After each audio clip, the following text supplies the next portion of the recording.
Welcome to We're Talking Bears, the show where uncle, nephew, and son bring you the latest in the Chicago Bears experience. I'm Uncle, I'm nephew. I'm son. and we're talking Bears. How Yep. y'all feeling about 2026? Like the Man. year in general, or like the football season upcoming. Like The football year, man. Come on good now. because it's a It's all good. different vibe. It's a different vibe. Like the year itself, terrible. The football season upcoming, looking forward to it. So Look, hey, I think we're gonna need a break from reality, and football does not Yeah. is not a painful break from reality, Yeah, unless we're losing to the Packers. It's been a painful break at times in our past, but at times, like usually, it's been a painful break. Let's be real. Yeah, but I'm feeling like I'm feeling different. I'm feeling different. I'm feeling different for a lot of reasons. One, I'm feeling different that I actually feel pretty good about what we've gone through this off season. I was worried. I'll be honest. I was worried, but I do like. I'm not as afraid with the moves. I know that you're never gonna when you start to be a good team with high salaries, you're never gonna keep everybody. That doesn't happen. But I think that the moves. I like the moves. How do y'all feel about the moves? Just in general, first. I'll grab it. I think I'm excited about the moves as well. We've lost a lot of guys, key guys from this past season, specifically in the secondary, guys that actually balled out for us this last year. But you know what? This is how I look at it. Your success is attributed to the guys that are on the field and the job they do. But sometimes you have good coaching, you got good chemistry, you have a good culture of things going on, and you don't want to be married to guys in a way where you're not really accepting of the change. And so I'll say it like this: we've lost some key guys from last year. However, a few of those guys didn't begin the year with us, haven't been longtime Bears. But Poles, Ben Johnson, Dennis Allen, those guys were able to identify needs and bring in guys that were good for what we had going on. And so in losing them, I'm just hoping that they're still just as good moving forward with identifying needs and placing the right guys in those spots. So I'm sad to see a lot of those guys go, but I'm extremely optimistic about what the coaching staff and the front office is going to do moving forward, because they've been pretty much convincing me this past year and a half with the things they've done. Last year's draft, we got the Manung guy in round 7. We were skeptical of Colston Loveland being picked with our early. What was it, number 10? What was he, 10? 10. 10, I thought so. And we were skeptical of that, but he turned out great. We got Burden in the second round, turned out great. So hopefully they can do that this year with the defense and some different areas of need that we have now. Kobe Bryant being brought in. I know you said just in general, but just speaking to some of the guys we brought in, Bush being brought in.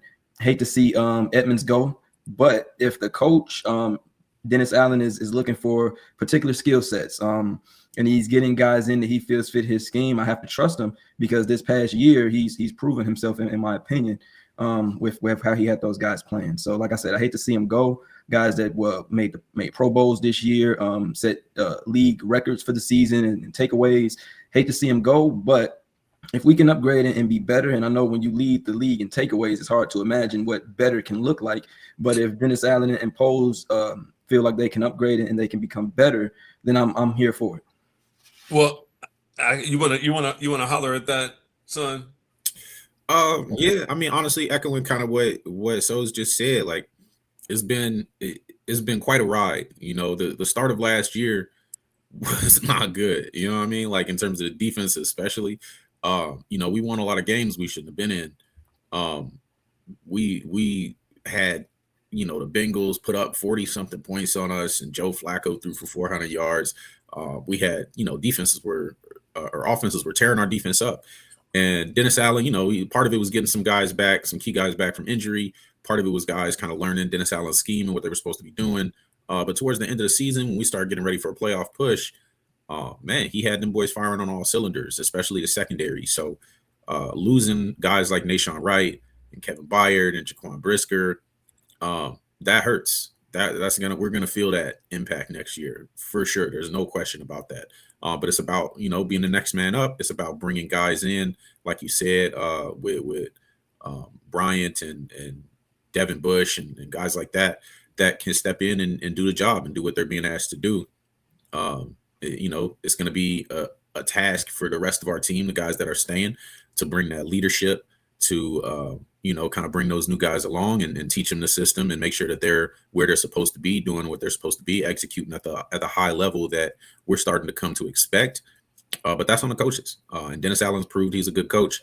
The experience in that coaching room, in the front office in general right now, it's starting to form some habits, some good habits, some winning habits, and I just want to see that continue. So, yeah, I'm not in disagreement. I guess I got a different kind of angle to it. I kind of look at it from the standpoint of who did we pick up to solve a problem in the middle of the year and give them an opportunity to rebound their career? Because obviously, if you're available after September 1st. Your career is not going so great. You're talking about CJ GJ? You're talking about, yep, CJ GJ, incredible player for us. Yeah. Literally, we don't win the division without him. He made some huge impacts the first game he suited up, and many games afterwards. Again, similar situation with your boy Nashawn Wright. Incredible impact. Definitely helped us turn some games around. Some of those guys were like incredible finds, but they were on 1 year fill a spot in contract. So I don't feel so bad about losing them, because it's kind of like we never had. It's like renting a car. No matter how good that car is, when you borrowed it that it wasn't yours. I think it's different when you look at guys like Byard, right? And you're like, okay, this guy, he's ours. You know what I mean? He's been ours. He's been here. He's been a part of this defense for several years. He's a leader, shown that he can get it done, and then he's gone. That's or DJ. Those are losses, right? Or Tremaine. Those are losses, because those are your guys.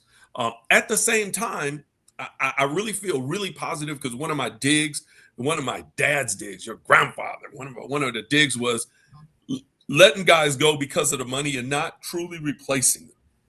There's a business and financial aspect to the NFL, no argument.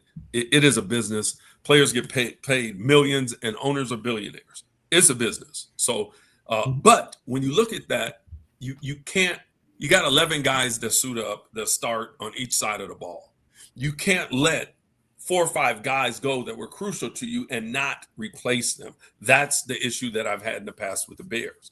Now, I don't think everybody that we grabbed in free agency is equal to the person that we lost. Clearly center. We had a guy retire, totally surprised us, right?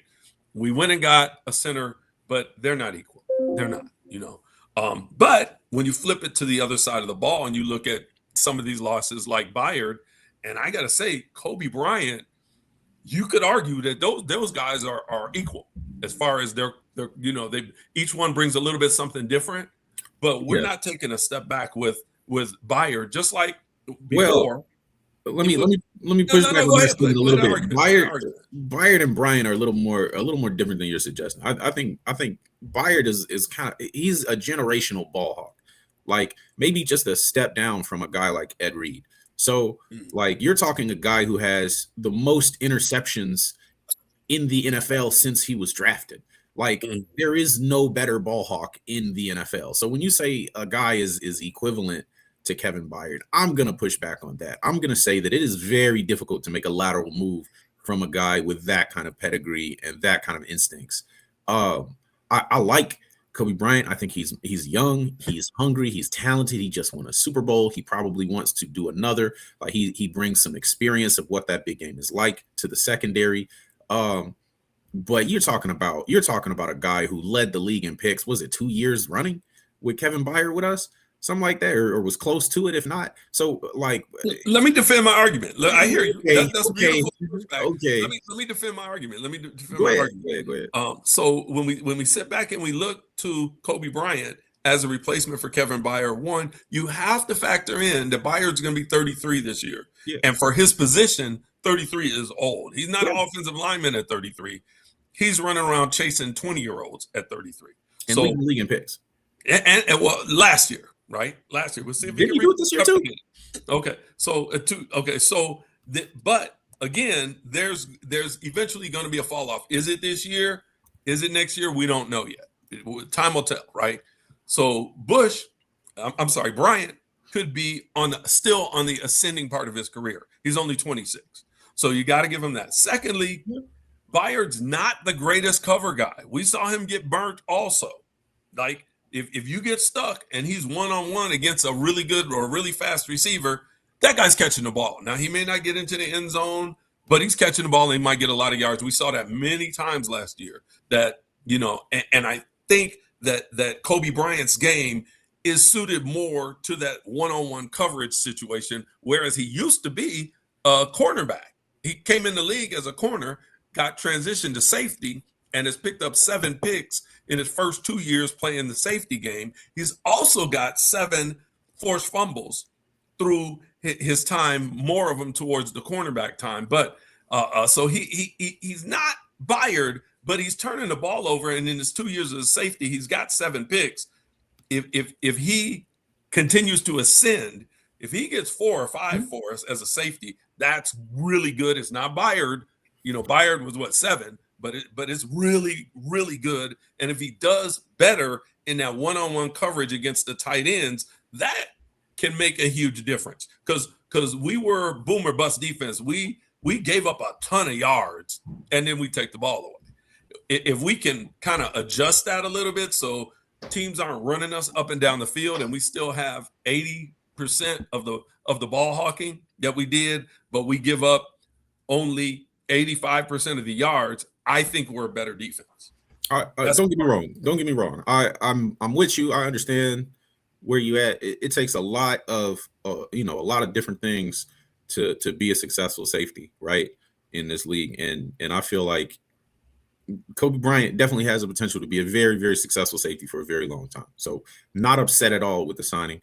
I'm just putting out there that it's big shoes to fill. Yeah, exactly. When it's replacing a guy like Byard, it's a very, very large role you got to fill in terms of communication on the back end, in terms of identifying the offense, what they're trying to do, in terms of being in the right position to make the play, and they're executing. So it's not just as simple as get good numbers and you're good. I just want to put it out there that as a unit, when our starting secondary was on the field, whether it was Tyreek Stevenson or Nashawn Wright at the second corner, but we had Kyler Gordon in the slot, we had Jalen Johnson at primary on their top receiver, we had Byard out there, and we had Brisker in that kind of flex role, moving up and down to the line of scrimmage, filling in a linebacker. We were really hard to throw. Well, yeah, I will that's accept the standard. That. That's the standard that I'm looking for. That. Okay, so we're probably going to end up looking for another safety slash kind of a hybrid player to fill that flex role, because right now we've replaced Byard in that free safety ball hawk kind of space, but we haven't replaced that other safety spot either. And we also need to look really hard at where Tyreek Stevenson is, because Nashawn Wright kind of took his job last year. And is that something that he's going to bounce back? Is he going to step up, or do we need to start looking at that other cornerback position, like you said, letting guys go without replacing them? Is 2 more spots in that secondary that we really are looking hard at, and those are the biggest. I want to say that those are the biggest losses that we've had in terms of free agency, besides DJ Moore. Yeah. Well, I hear you. Again, we also obviously we lost Brisker and CJ and Nashawn Wright. I mean, they came in to play ball. We don't go to the playoffs without those 2 guys. No, agreed. No, we don't. So there's a lot. On the other side of the ball, you lose your center, and that center is crucial. You lose a Pro Bowl center. He had this year, Pro Bowl center, all pro level guy, Pro Bowl center that anchored that offensive line, that gave us the nasty when we're running the ball. You lose that, and you lose your number 1 receiver. That's pain. That's pain. When we looked at that, what'd you say? I got a question. No, go ahead. Do any of these moves shock you? Any of these moves? I mean, of course, the Drew Dalman one came kind of out of left field. and we weren't expecting that. But as far as front office moves and stepping away from some of these guys who are free agents, not resigning them, have any of those moves shocked you guys? I'm not going to use the word shock because I for the reason that Bayard is getting old, I can understand making a move towards a youth movement. That's the only reason, because it's an unknown factor, right? When is his body going to stop being able to handle a full NFL season? Brisker, and a lot of those guys that we let go of, Brisker, Edmunds, guys that are good, that were good, solid players for us, but couldn't stay on the field a lot. You have to see that, hey, availability is the number one ability. The 1 year triad guys, I figured we were going to lose them because they had great years with us, and so that meant they were going to get some money. They were going to get paid, and they weren't going to be on that 1 year near the league minimum deal. And so, did we want to do that? So I figured those. So I wasn't surprised by anything, but losing our center, that was a surprise. I was like, what? Yeah. What do you think? I think Dalman was the biggest surprise, obviously, because 20, what was he, 28, 29, something like that? Not even. Maybe even younger. 20. Yeah, so losing a guy that young to retirement, you got to wonder what was kind of going on. Is this something personal with him? Is this something that, he just came to the decision that, he couldn't do it anymore. He didn't want to do it anymore. Whatever it is, I wish him all the best in his future endeavors. But it does leave a big hole for us. We picked him thinking that he was going to be. We traded for him. Anchoring. No, he was free agent, wasn't he? I don't think we traded. I thought we gave up something. We traded for Tooney. Oh, okay. I think Dalman. All right. Oh, yeah. We just gave him a big contract. But yeah. So, we're thinking we're going to have him for several years. And then him retiring, that suddenly you kind of wonder, like, one, who is even available to try to replace a guy that, that prolific and who was able to step in and stay healthy, which was the big knock on him going into free agency. And you wonder, is Garrett Bradbury going to be able to do that? He was the Vikings center. Then he went to the Patriots. The Patriots did not have a great line. No, they did not. And he's been around the league a bit. So you wonder, is this going to be a long-term solution? Are we going to be looking for a long-term solution in the draft? It leaves a really big question mark at a very critical position on the offense. Let me throw some controversy out there. Same college as Andrew Luck, right? Who? Drew Dahlman. Dahlman, okay. So maybe they got some statistics where they know you need to quit about age 28 if you want to have your body. Well, Andrew Luck was getting he got beat the head. He almost lost mobility in his neck. So I ain't too mad at Andrew Luck. I'm not mad at them for it, but I'm just saying, I'm just saying, whatever reason he retired, that's his decision, and all we could do is wish him the best. But we got to wonder going forward, what's our next play? Garrett Bradbury has been around the league. He's a veteran. He can definitely step in and do the job. But in terms, we didn't pay much for him too either. It was a next year fifth round pick. A fifth round pick. Is it this year or next year? I think it was next year. I could check. Yeah, next year. But, that was really inexpensive. So to at least have a veteran center, even if I hope we draft a rookie high for the center position. But to have a veteran, we're getting into it. You talk about drafting center high. Like, yeah, okay. I liked having Drew Dahlman too, but man, I loved having Drew Dahlman. I loved it. But I'll say this: look at what losing their center did to Detroit's very, very well-respected O-line. So it's very possible that we do need a player that's that talented at that crucial of a position, because the center has to obviously deal with nose tackles and three techniques. So you got to be strong and fast. He's got to have the calls at the line and checks for protection for the O-line and do all this communication. He's got to snap it properly. He's got to do shotgun snaps and then get into his set. So there's a lot going on at that position, and you need a guy who can do it. So and how many times have we been in a position where, okay, we got a guy that's actually blocking halfway decent at center, but he can't hike the ball. Yeah, exactly. He can't get the ball to the quarterback. Many times. So and then you get a guy that actually can get the ball to the quarterback, but he's Swiss cheese. There's holes everywhere, and people are just running right through. And so it's not a given that you have a veteran and then he's the guy, you plug and play. But all we can do is trust that Ben Johnson will get the best out of whoever we put in front of him, and we'll see where we're at when we come next year. Now, at left tackle, that's another question about what's going to happen, because now we've lost Braxton Jones. He's moved on. Wait a minute. Braxton Jones staying? Braxton Jones staying. I lied. He was a free agent. I thought he was moving on, but we re-signed him. We re-signed him. But then we've got injuries to all of our young guys from last year that I don't think they're going to be available, if I'm not mistaken. Well, Ozzy's hurt, but Ozzy Trapillo's hurt, but Trapillo's hurt. Theo Benedict's all right. Theo Benedict's okay. Okay. And he did okay for us. Braxton's back to fight for the job. He lost. Let's be honest. He did lose the job. Yes. He lost the job. So that's a big deal. But we did go out and we did actually fill in a little bit in that area. I'm trying to remember who we did. Jedrick Willis. It was Jedrick Willis. Yep. Former Browns left tackle. Yep. So we brought Jedrick Willis in. He's if you look at his numbers when he was healthy, he's not a bad left tackle. No. As a matter of fact, he may be sitting at the top of our depth chart before the ball is hyped, right? Which would be a great thing. If literally, I'm going to say that his career compared to Braxton's career, and Braxton's not terrible. He's serviceable. He's not great. We know this, right? Mm-hmm. But he's not terrible. But Willis, from the looks of his career, and I haven't watched a lot of his film or anything like that, I just looked at numbers. But from the looks of his career and how he's rated as a blocker, he's ahead of Braxton, which is a good thing. So you brought in a guy that's better than the guy you're bringing back to say, hey, guess what? Honestly, the guy that's gotten surgery has clearly shown that he's the starter, right? So the three of you, Ozzy and Jedrick, you guys go fight it out. And I don't have a problem with that. Willis is coming off of a major injury. He didn't play at all last year. And the year before that, 2024, he didn't really look that great. Like, he was a young ascending tackle before that. Looked really talented.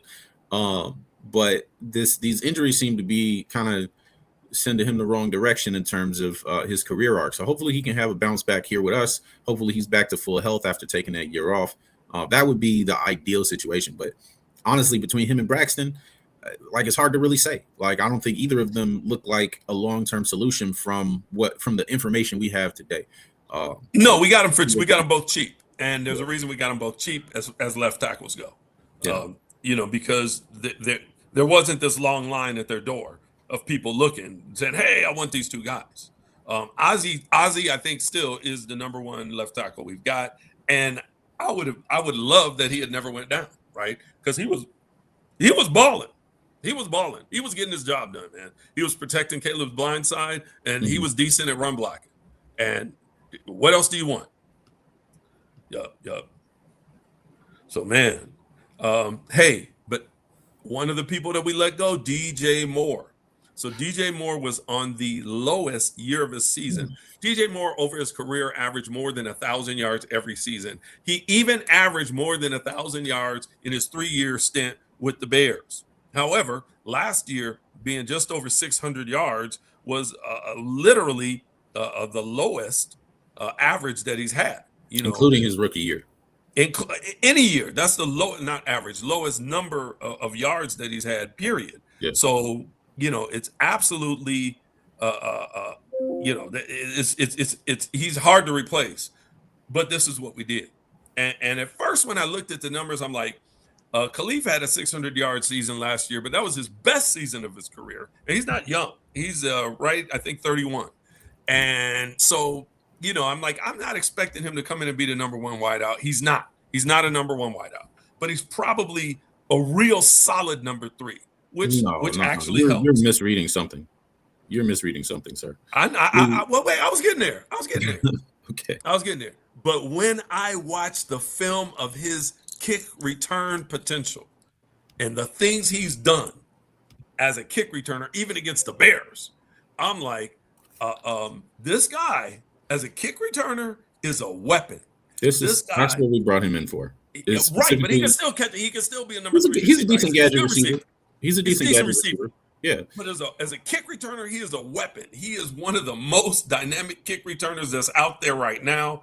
I'm not going to put anybody's name next to Hester because we remember what that was. But who was our guy that was the guy that got his neck broke?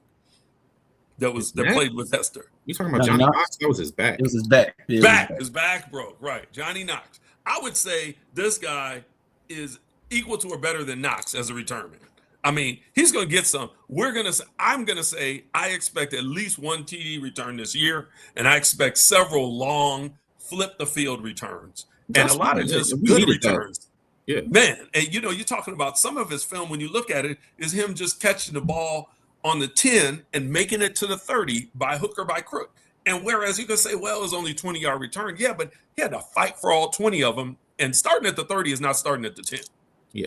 So, no, and he's definitely going to be an addition, but I wouldn't even put this in the category of replacing DJ. Like this is no, you're not. Like, I don't know why I don't even know why that segue happened that way personally. Well, because his position is wide receiver. Okay. Yeah, okay, he's the wide receiver. And I was just saying how I looked at it. You need to draft a guy who's got some top tier potential. I think Luther Burden can be up there. He's got to work on his hands and catching away from his body and extending. But overall, he's really explosive with the ball in his hands. Now, DJ and Caleb never really like synced up. You know what I mean? Like it was never really like the DJ and Caleb show, the way that we kind of expected. And so far it hasn't really been. I mean, at times I'll say, "What? You mean the Justin and DJ show?" Justin, I'm sorry. Yeah, Justin it was the Justin and DJ show. The DJ show that was great. But wait, what we didn't see on the side of Caleb and DJ, you kind of expect to see them from like him and Rome, and it's there sometimes. But either Caleb's inconsistency or Rome's inconsistency kind of precludes it from being the Caleb and Rome show all the time. Luther is kind of too young to make a judgment yet. He's had one season. It was a good rookie season. But overall, I find us in a position where we really don't have a number one.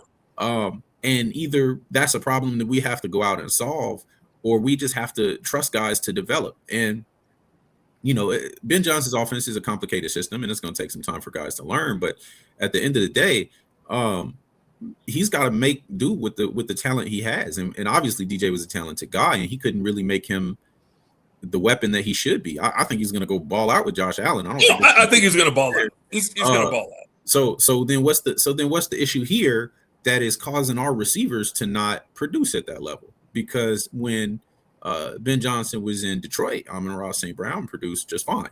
Is it the case that we just need a guy who does that exactly? Because that I feel like that's more akin to more of a result of Jared Goff working really well in that kind of air raid style system with Amon-Ra, who works those underneath and intermediate routes really well. So is it just a case of like finding that match and that mesh between Caleb and a receiver that just matches what he wants to do?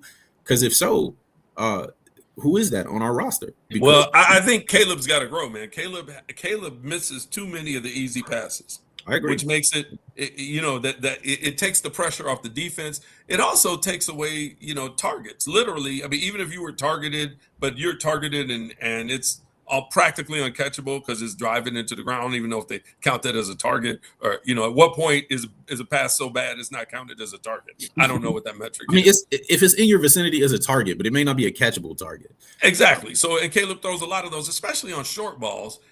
Some of the things where one, you just get some extra numbers. DJ, usually if he caught the ball, he got a first down because Luther Burden's trying to become DJ and run after the catch, right? So the ball hit DJ's hands, you probably got a first down, and I like that in Luther. Ball hits his hands, you probably got a first down. So I like that. So that's a big issue for Caleb.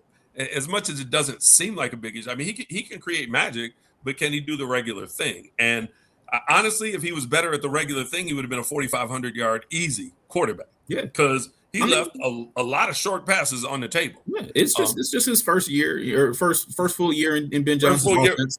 So, but still, as a quarterback, you got to be able to hit a guy 10 yards away from you, like physically 10 yards. Yes, I agree. Yeah. Sometimes the accuracy is not there, and especially deep. But at the end of the day, as far as making it easy for Caleb, that's showing Ben.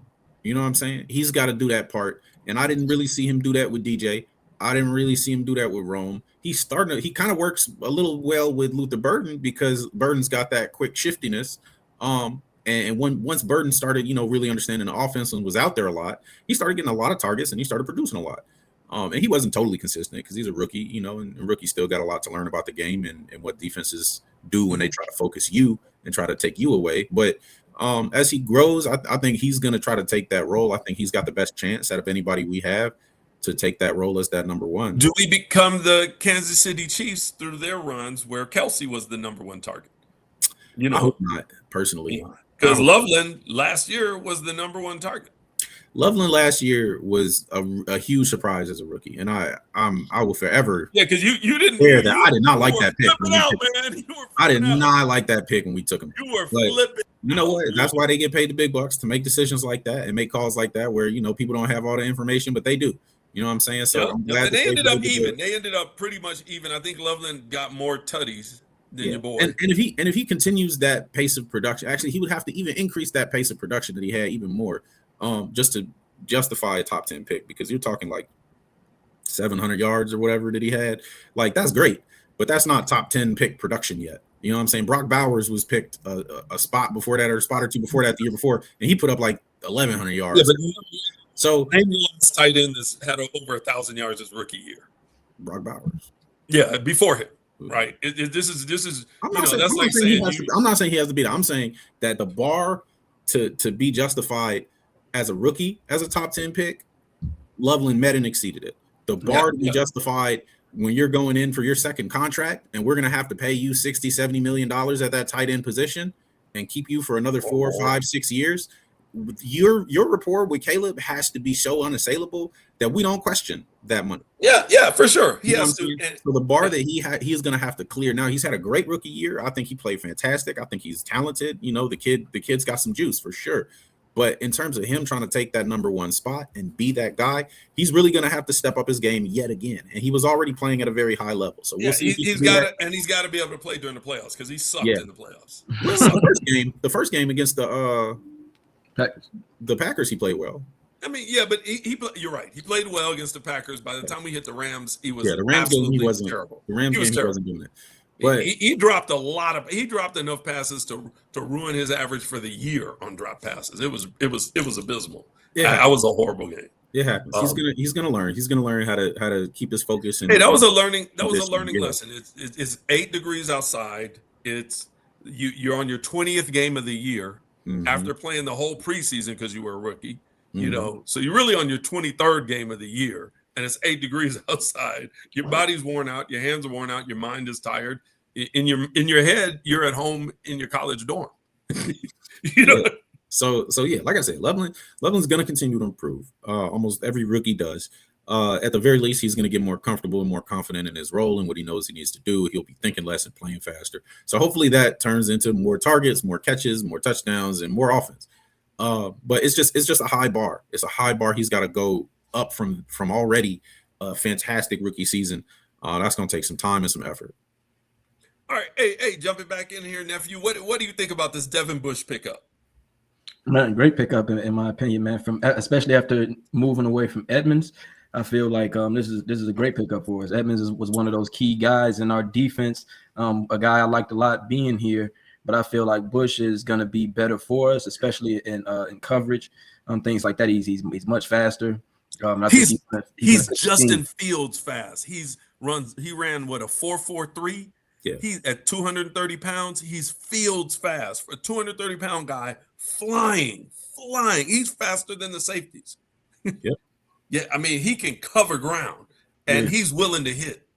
Go ahead. I'm sorry for interrupting. No, you're right. And as much as I liked Edmunds, man, he just got cooked a lot of the times when he would get stuck on guys in coverage, and it's just not his strength. It's just not his strength, and I liked him a lot. But I feel like this guy comes in and just makes us a totally different defense, and I feel like it fits into what Dennis Allen is trying to do. So back to the point I was making originally, as much as I hate to see some of these guys go, if Dennis Allen and Poles in the front office can put together the right guys that fit the scheme properly and can get out there and stop teams, make turnovers, or just keep teams from being able to put up points and run all over us like they did this past year. Even though we did great, there were plenty of times where we just couldn't stop anything. And and not the run too. Absolutely. This guy, I don't think Tremaine was a tackle for loss, nose in the backfield linebacker. Every once in a while, it would happen, but it was rare. I think Bush is more of that. Yeah, I think Bush is more willing to go stick his nose in the middle, and maybe it's just the physicalness. Like, Tremaine was 6'5", 250, but that's a pretty lean frame versus being 235 at 6'1". You're a little thicker, and maybe just by that, with additional speed and a little more thickness, maybe that's why he's a little tougher inside. But I think he's a better run defender, which that helps. I mean, come on, it's Bears defense. You're supposed to be terrified of our linebacker. You think our linebackers? You think about it. Dick Butkus, Mike Singletary, Brian Urlacher, Roquan Smith. These are 40, 50 years of linebackers that people did not want to see when they came through the hole. Right. And we need a guy that running backs go, where's he at? That are looking side to them. Where's he at when they're coming through the hole? Because we need that guy to give you that Bears linebacker energy where you are going to get popped if you come through that hole. And you better be a man because don't come through the hole trying to be slick. So I'm hoping that's what he brings. They had a pretty decent defense in Cleveland. I mean, Cleveland had a lot of problems, but their defense was pretty good, which makes the fact that they had so many problems even bigger, right? Cleveland is one of them that's rotten from the top down, not from the ground up. They got some players, they got talent in there. So the guys on the field are usually not the problem in Cleveland, let's be honest. So Devin Bush, he's coming from, like you said, a very, very good defense. It's just going to be a question of how he fits in Dennis Allen's system versus Tremaine. I don't think Tremaine really fit that well into that system. He's had his best success in like Buffalo's like cover 6 and the cover 2 from our previous coach name, Eberflus. So I already forgot about him. That's right. The Flus is on the loose. So he had a lot of success in those, deep drop, kind of deep middle zones, where he was the middle field defender, whatever. But in Dennis Allen's system, there's a lot more movement. You've got to turn your hips and run with guys, and I think Devin Bush might be a better fit for that. So hopefully that's what we. And Tremaine was a ball hawk though for us. He had last year, and he missed a lot of games. Yeah, so he probably would have been arguing with Byard had he played the whole season. He probably would have had 6 or 7 picks. Yeah, no, he had a lot of picks. I really enjoyed having Tremaine back there.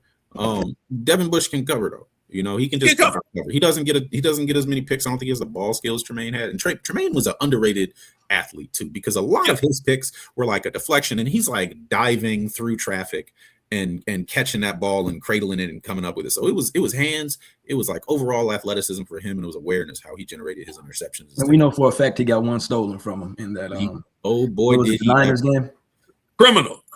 Did he ever? We had a few criminals. Hey guys, I'm going to bring somebody up that we absolutely love from the past that is now a Bear again. And literally purely because you brought up that he got a pick stolen. If you remember, this young man came in and he had to step in for when we traded Smith. Mm-hmm. When we traded Smith away, my boy Jack step in. Yup. Oh, Jack Sanborn. Yup. He had to trade. We had it, and I will never forget. If you guys remember, he had a pick in a game, and there was just some garbage baloney call that had nothing to do with the pick that made them erase that. And he had stepped in. The thing I loved about Sanborn, he stepped in. Smith was near. He was near the top of the league in tackles. And they trade him away, and here comes an undrafted free agent that steps in and continues to be near the top of the league in tackles for the time he played that middle backer position. Tough guy, slams into, you talking about stopping the run, nose in between. He's not that fast, but I remember the game where he shoestring tackled Tyreek because he never gives up. He dove and caught him with a hand on his shoe. Mm-hmm. And I mean, that's the type of, he never quits. He's tough, forces fumbles, recovers fumbles, picks the ball, and will knock your boy on his butt. So I like his attitude. I love watching him play the game. I am so glad this guy is back. I want to see him fight for a job. He may do a lot of riding the pine because we got some great linebackers, but he's back. Yeah. Yeah, no, it's all love for Jack Sanborn here, and once a Bear, always a Bear. So we're happy to see him return. He made his name for himself here on this defense, and hopefully he continues because I think the kid is talented. I forget where he went. Like, was Wisconsin? He was Wisconsin. He actually played with TJ for a minute. I'm pretty sure. No, when he left us, Dallas. Yeah, that's right. So he went to Dallas. Yeah, they didn't really do great there. So same point I was about to make. Raiders. I haven't really heard his name called too much since he left. So hopefully, he comes back here. He gets back in the blue and orange, and he gets some good hits, a sack or two, and has the fans calling his name again because we definitely enjoyed having him last time around. Oh man, he's a tone setter. He's a tone setter. He is beautiful, beautiful. And also in that linebacker room, we brought back someone else that we could have lost in free agency, but we did not. Jackson. Yep. And he put again. Grabbed him in the middle of the year, if I'm correct, right? We picked him up in the middle of the year, or did we pick him up at the beginning? I think we picked him up in the middle of the year, but he was on the Saints before, I believe, so he was familiar with Dennis Allen's system from there. We picked him up when a lot of guys got injured, and he balled out. Again, we picked up so many guys that balled out. I know we can't keep all of them, but, maybe we could have kept all of them. No, we picked up so many guys. He balled out. And honestly, now that we've got Devin Bush, when you go to a nickel or a dime, who's on the field? Like, obviously, a dime, you got Devin Bush is going to be on the field. But if you go to a nickel, is it TJ and Devin, or is it DeMarco and Devin? That's gonna be Dennis Allen's decision. We'll see what he likes. We'll see what kind of stuff. Because TJ Edwards, man, he knows where he's supposed to be. He knows what he's supposed to be doing in coverage. But he's just not as athletic physically as the other guys, I would say. But him and Jack Sanborn are both really, really great against the run and holding up on that. So maybe we have some different packages for what we expect the other team to be doing. So we'll see how that looks. Hey, yeah, if you're trying to run out the ball and we have to go to nickel, maybe we see TJ and Sanborn because we know, hey, these guys are up by 3 and they're trying to run the ball. Let's just we need them to punt. Right. So yeah, I agree. I think we'll see a lot of stuff in packages, and we'll find out what those packages bring to us. Man, I honestly, as I've watched, everything that happened, that I'm optimistic. I'm optimistic. We also tried to bring a lot of defensive linemen. That none of them are stars or starters, but we brought a bunch of veteran defensive linemen that have some decent experience and some decent, not great numbers. Nobody's moving the needle in this group, but guys like Contavious Street, they could just play football. And, maybe somebody has a career year. Again, we had it happen last year. We brought guys in off the street, and we had 3 guys that have phenomenal years coming in off the street. So hopefully that happens with some of these guys from the D-line. But I think we have to draft D-line. We have to draft D-line. And I think we're going to draft defensively. That's one point that I've been waiting to bring up, man, because, man, I know we only got a couple minutes left, but let me tell you, our D-line has to improve if we're going to go take the next level. Like, if we're going to take the next step and go to the next level. Like, the amount of times that we get washed off the line, and we're relying on our secondary, on our backers and all this to make plays that should have been made at the line of scrimmage is just not acceptable. It's just not acceptable for the amount we pay our defensive line. We're paying a Dingbo like $25 million a year. We talked about that. We're paying $40 million for the guys that gave us 3 sacks, 2.5 sacks. Yeah. So we're 50 between him and Sweat, and then we're talking about. Well, Sweat did his job. He got a 10 sacks. No, I'm just talking about edges alone. I'm talking about $50 million on the $50 million edge room. It's another $25 million in the interior. So we're talking $75 million. More than that, $20 million to Grady Jarrett. Yeah, but $20 million to Grady Jarrett, $19 million to Dio Adengbo, $39 million between those two. Yeah, no, I'm saying our whole D line put together. It's $100 million line. $75 million. Right. That's a significant chunk of the salary cap. That's a third of the salary cap. Dang near. There's no reason we're not great. We need to see way better production for what we're putting out. And I know Dingo got hurt early in the year, but like you said, availability is part of the equation. Grady Jarrett did okay down the stretch. You know, he was good for about a play a game, but for $20 million, man, I'm gonna need a couple more. You know, so, right. We gotta see something. And it's not contracts we can get out of. Like that's what we found out when we started looking at it in the kind of preview to free agency video that we did, where you know these are contracts that we're kind of locked in, you know, and they're forcing us to release guys like Kevin Byard and Jaquan Brisker and Nashawn Wright and DJ Moore, and Tremaine Edmunds, and we're releasing guys like that to pay you. Y'all got to step up. Yeah, y'all got to step up. You're not going to be literally. Like, I need Sweat to have a 12-sack season, and I need a couple guys to be biting on his tails. You know, 8, 9, 7, 8, 9 sacks. Yeah. And really, what I need, man, I need some young blood in this room. I need to see some top tier talent get drafted. I need to see a first round defensive lineman. Like we need an injection of young talent in this line. Desperately. I need a superstar to emerge at that level of the defense, because we just can't compete against teams that can do so many different things with the offense, so many different things between the run and the pass, and be multiple the way that the Rams were, and have all these motions and gadget plays and all that, and still run down your throat with tough runners like Blake Corum and Kyron Williams and stuff. Like, we're not going to get past teams like that. And they lost to the Seahawks, who could do the exact same thing with guys like JSN and who's the running back who just went nuts in the Super Bowl? Kenneth Walker. So you got guys, you got to play like that, man. We need some talent on that D line, man. I don't want to see nothing but a first round pick spin on the D line.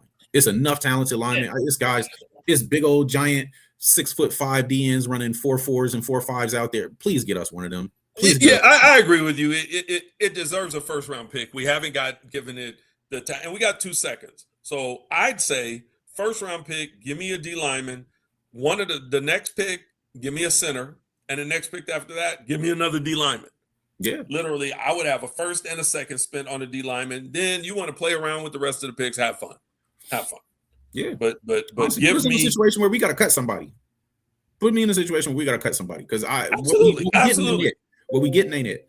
Absolutely, but I respect Booker. I think Booker's coming along.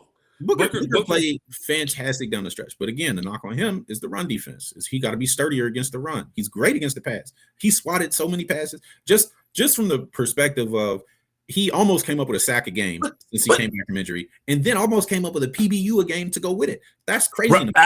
Alex Brown, Micah Parsons, a lot of these guys don't have a run stopping body. We're in a passing league.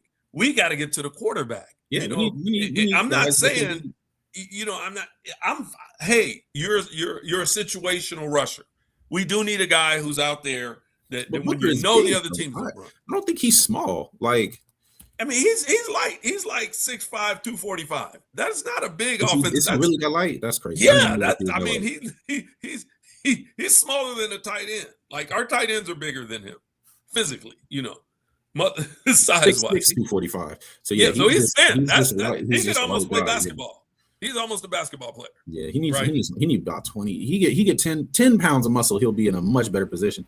20 pounds, he'd be a demon. Yeah. So and there's a balance there, because you don't want him to slow down. Like, no offense, you don't want him to slow down like Sweat.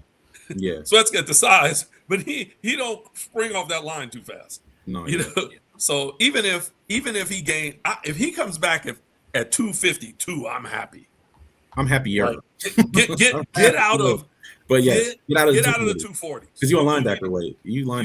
Right. You are a linebacker weight. Get out of the 240s.